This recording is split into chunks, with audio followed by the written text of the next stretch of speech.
Hi, and welcome to the Men on the Path to Love podcast, Beyond the Comfort Zone, How Discomfort Can Strengthen Your Relationship episode. I'm Bill Simpson, your host. I coach men who want to stop suffering in relationship and who want a deeper sense of love and connection. I coach them how to do it and how to be the best version of themselves and live the life they love. Okay, so how in the hell can discomfort strengthen your relationship, you may ask? Well, it's kind of like when I did the episode on Change is Easy, where I said change is easy. It's our attitude about change that makes it hard. And it's not to say that there isn't hard work to be done. It's that you're not struggling to take action, and you do the work because you're committed to it.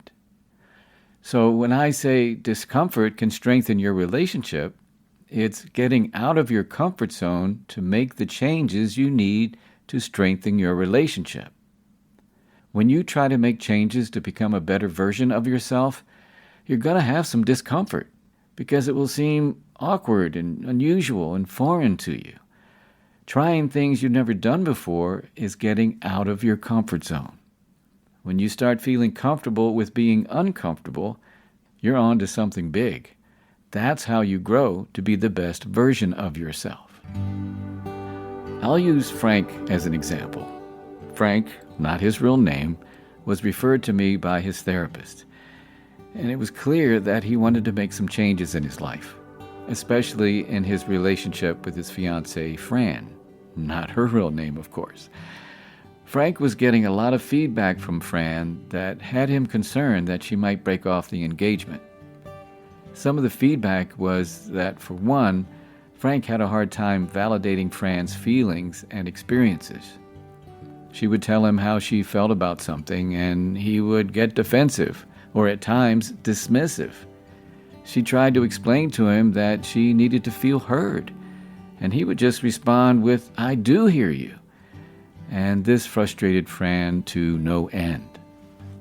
Another thing that Frank got feedback on was how he talked to Fran in a way that confused her, and she often didn't know where she stood in the relationship. And when she would try to get clarity, he would shut down the conversation by saying something like, "You heard me." Fran also noticed that Frank spent more time hanging out with his friends after he got off work than he was spending with her. When she pointed it out to Frank, he got defensive and said, "I come home to you every night, don't I?"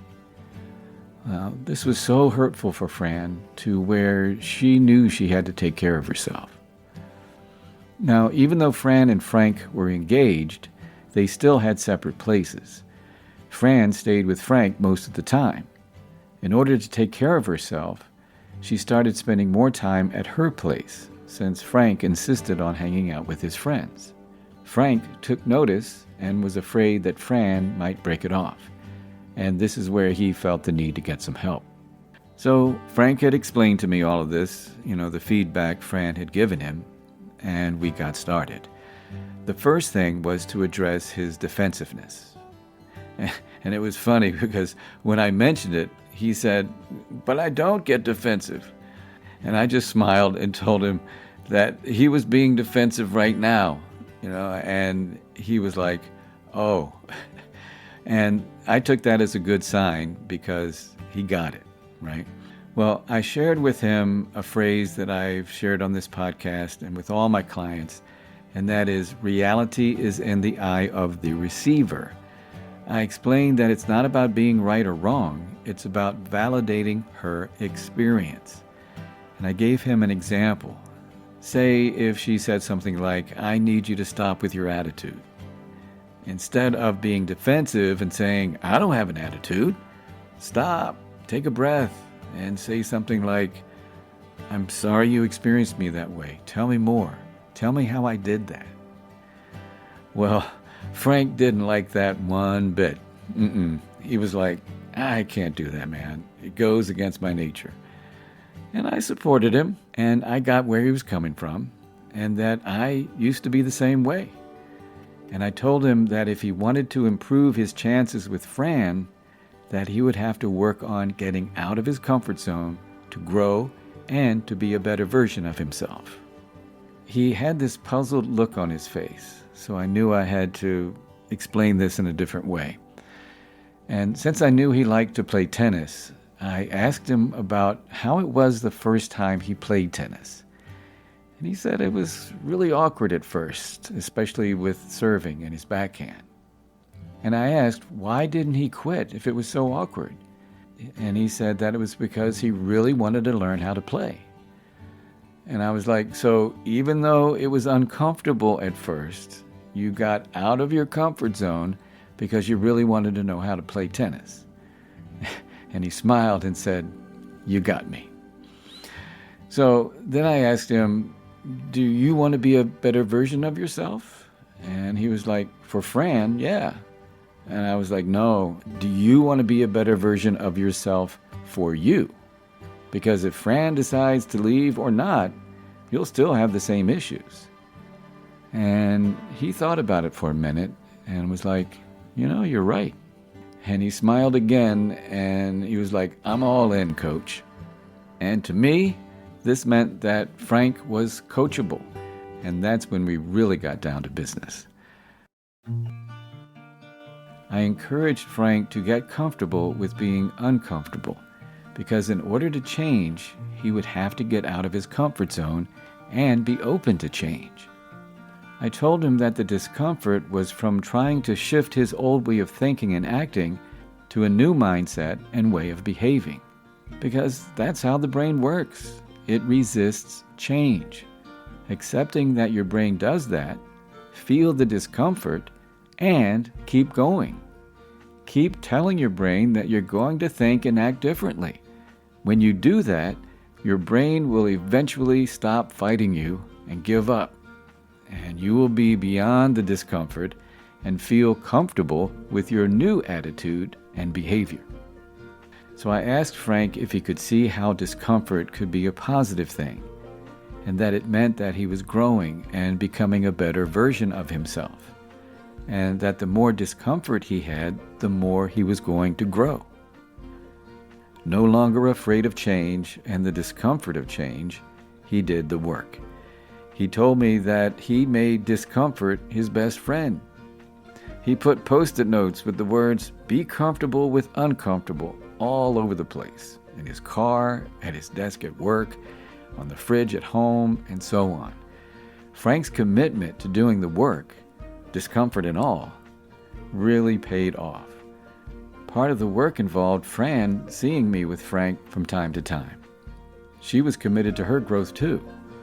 And together, Frank and Fran were truly on their path to love. So yeah, when you're thinking about making a change, make discomfort your friend and don't try to fight it. Accept that it comes with the territory. It's part of the process, so you might as well get used to it. It makes the process of change so much easier, whether it's in your relationship or any aspect of your life.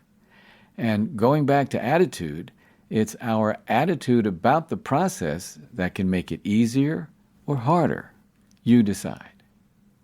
In the words of the late self-help guru Bob Proctor, he says, quote, "Your ability to deal with discomfort directly determines how much success you will have in relationships and in life," unquote.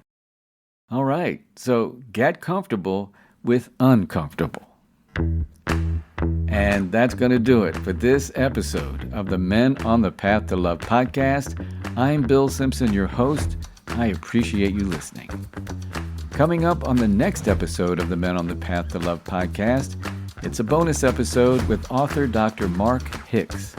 Mark poured his heart and soul into his book, Learning Love, Building a Life That Matters and Healthy Relationships That Last.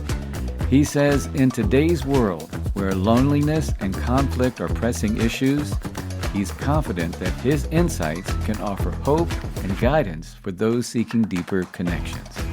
Well, hey, I'm all about that.